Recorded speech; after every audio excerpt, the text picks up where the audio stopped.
Ma'am उसे टाइको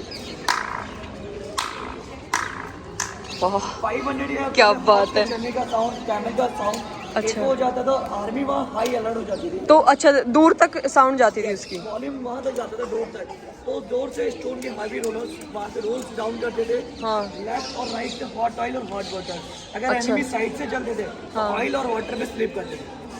अच्छा अच्छा अच्छा ये अच्छा इसलिए अच्छा। बनाया रैम, क्योंकि रोलर भी स्वामी से ओके उनको दबा देगा तो प्लस ऑयल और वाटर में स्लिप हो जाएगी।